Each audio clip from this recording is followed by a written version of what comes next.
There is a hadith of the Prophet sallallahu alaihi wasallam, in Tirmizi Sharif. A lot of muhaddithin speak about this, that if a person's janazah has 3 lines, you know why when you go to a janazah they tell you make 3 lines? Don't you hear that? Have you ever figured out why they say that? Yeah? Every time you go to a janazah, Qari Sajjad, they say make 3 lines.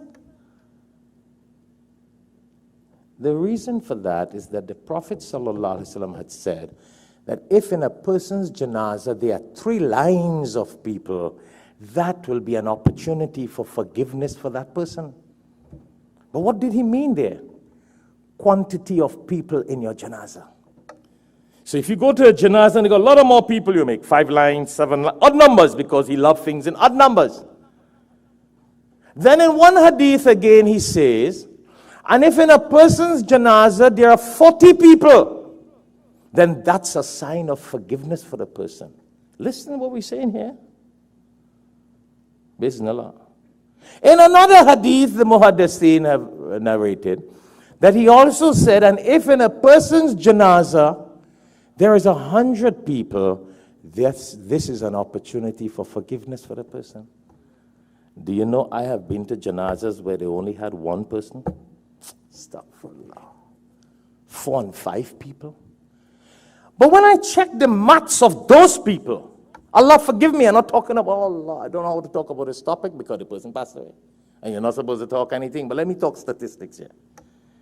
When you don't connect to the masjid, when you don't connect to the community, when we don't get involved in social services and community services, when we die, who knows that we died?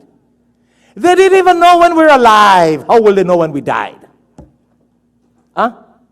How would they know?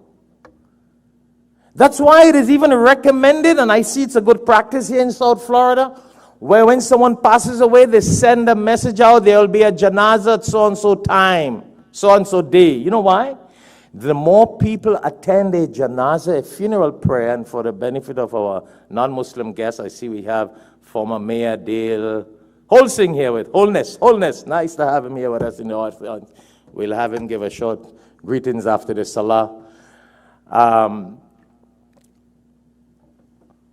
When people don't know we're alive, how will they know when we die? See the importance? And I'm talking about Muslims. That's why we encourage people, come to, we got a fiqh class here. Come to class. Come read Quran. Come on the Thursday night halaqah. Or wherever you are in your country, go get involved in the community. That when you pass away, you will have the 40 and the 100 and the 1,000 people to pray a janazah. That's the last thing people can do for us.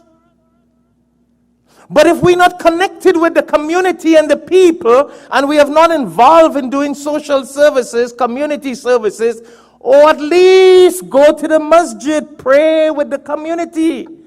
So when the people know you are sick, they will visit us. And then we die, they will come to our janazah. This is hadith, the muhaddithin spoke about that. 3 lines. There are some people that can't even make 1 line. Because the Prophet, peace be upon him, wanted to emphasize how much blessings you get when you have people in your funeral service. And I'll use the word funeral. Janaaza is a funeral. Go check it out. That's why everywhere you go, they say make 3 lines. Why are they telling you make 3 lines? Have you ever figured that? The 3 lines is not only for odd numbers. It's because of that hadith where if we should have enough people to make 3 lines. Well, some people you got 3 in one line, 2 in the next line, 2 in the next line, just to make it up. 40, 100. So while we're alive, and I can't go to the cemetery and preach this sermon, it wouldn't benefit the dead. But those of us who are alive, and you ask people, I say, brother, I don't see you in the masjid, I didn't see you for Jummah, I don't see you in the Quran classes, I don't see you in the dhikr, I don't see you in the halqa. Well, I could stay home and do it. Well, stay home and do it.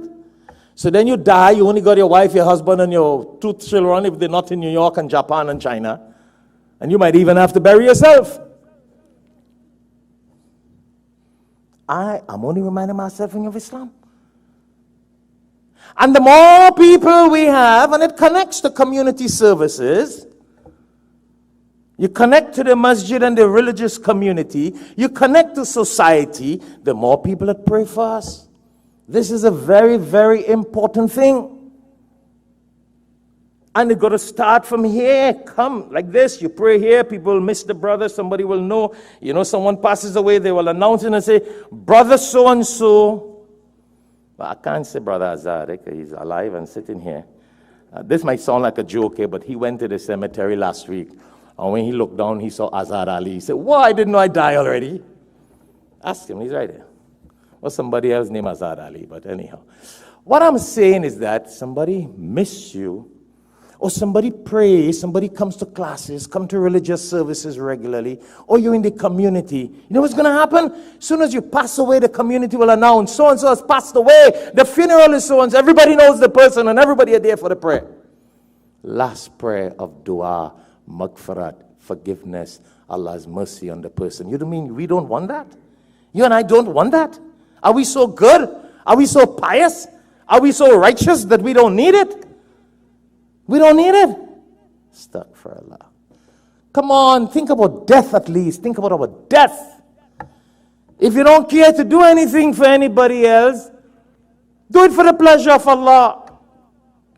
And the least will happen when we die, we'll get some people who will pray our janaaza.